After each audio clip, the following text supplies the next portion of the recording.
Hello दोस्तों, मैं शिव कुमार अपने YouTube channel school coaching classes में आपका हार्दिक स्वागत एवं अभिनंदन करता हूं। तो आज हम पढ़ेंगे क्लास 10th की फायर एंड आइस की सेंट्रल आइडिया, जो कि आपकी सेकेंड पोएम है क्लास 10th की, है ना। तो मैंने इसके पहले वाले वीडियो में आपको इसके जितने स्टैंडर्ड हैं वो मैंने आपको बता दिया था, और उसकी एक्सप्लेनेशन मैंने आपको बता दिया था। उसका ट्रांसलेशन हिंदी में कैसे अनुवाद करते हैं वो भी मैंने एक एक वर्ड के लिए आपको बता दिए थे, ठीक है। आज की इस वीडियो में हम क्लास 10th की मिस फायर एंड आइस की सेंट्रल आइडिया को बताएंगे, और देखते हैं कि सेंट्रल आइडिया में क्या है। आखिर कवि ने इस सेंट्रल आइडिया में क्या बताया है कि पोएम हमारे क्या है, ठीक है। तो ये तो आपको पता है कि पोएम है वो दो प्रकार, जो हमारा संसार है तो क्या कहते हैं कुछ लोग या वैज्ञानिक कहते हैं कि दो तरीके से हमारा संसार खत्म हो जाएगा। पहला क्या है, पहला है आपका फायर से और दूसरा है आइस से, ठीक है। अब ये कंपैरिजन मैंने आपको बताया था कि ये कंपैरिजन आपके एग्जाम में पूछता है, तो आप कंपैरिजन अच्छे से पढ़ लीजिएगा, ठीक है। तो आइए बिना देर करते हुए हम शुरू करते हैं और देखते हैं कि आखिर इस सेंट्रल आइडिया में क्या लिखा हुआ है और इसकी हिंदी क्या आएगी, ठीक है। तो चाहिए देखते हैं। लिखा है मैंने fire and ice, Robert Frost ji इसके लेखक हैं, ठीक है, इसके कवि हैं। सेंट्रल आइडिया मैंने बताया था, सेंट्रल आइडिया की हिंदी होती केंद्रीय भाव, है ना। तो ये हो जाएगा। अब देखिए क्या लिखा मैंने, this poem is composed by Robert Frost. This poem, यह कविता इज मीन्स है, कंपोज मीन्स रचित की गई है। दिस पोएम इज कंपोज्ड, यह कविता रचित की गई है बाय रॉबर्ट फ्रॉस्ट। किसके द्वारा? रॉबर्ट फ्रॉस्ट के द्वारा। तो रॉबर्ट फ्रॉस्ट दो पोएम के लेखक हैं। पहला कौन सा है? पहला आपका डस्ट ऑफ स्नो था, दूसरा फायर एंड आइस है, ठीक है। आपको कवि जरूर याद रखने की किस पोएम के कौन से कवि हैं, ठीक है, ये याद रखिएगा। फिर क्या है, it is a short beautiful poem. It means यह, इज मीन्स है, आ मीन्स एक, यह एक है छोटी सी, ब्यूटीफुल सुंदर, पोएम मीन्स कविता, यह एक छोटी सी सुंदर कविता है।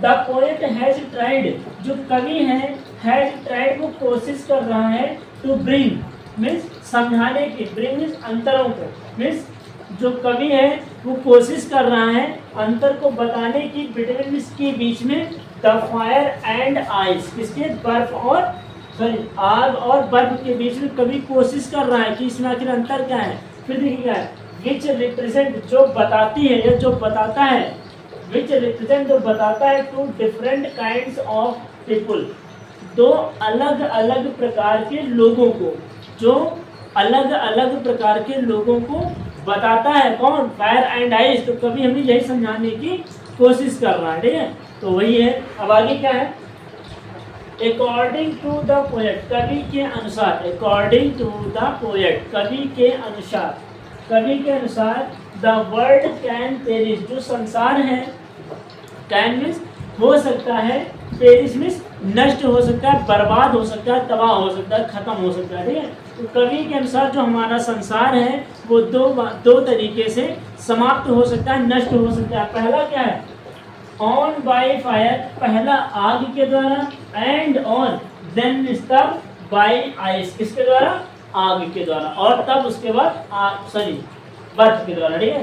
द पोएट फील्स, जो कवि है महसूस करता है, दैट मीन्स की, द आइस, जो बर्फ है, ऑफ हेट्रेड मीन्स किसकी? घृणा करने की, जो मीन्स बर्फ को किसी की हेट्रेड से, तो वही बताया जो बर्फ की घृणा है, इज मीन्स है, एज मीन्स उतनी ही, पावरफुल मीन्स शक्तिशाली, उतनी ही शक्तिशाली है, जितने की, द फायर ऑफ डिजायर, जितने की आग के लिए इच्छा होती है, मीन्स आग मतलब इच्छा की कंपेरिजन की गई है ना डिजायर से, तो वही बताया जितने की मतलब इच्छा, कहते नहीं है, कुछ लोगों सुना होगा कि अंदर से आग लगी, मतलब अंदर से इच्छा है ना, कि मुझे ये करना, मुझे ये करना, तो वही चीजें हैं। फायर ऑफ डिजायर, इच्छा की आग लगी, तलब लगी हुई है, ठीक है, तो वही चीज बोला गया है।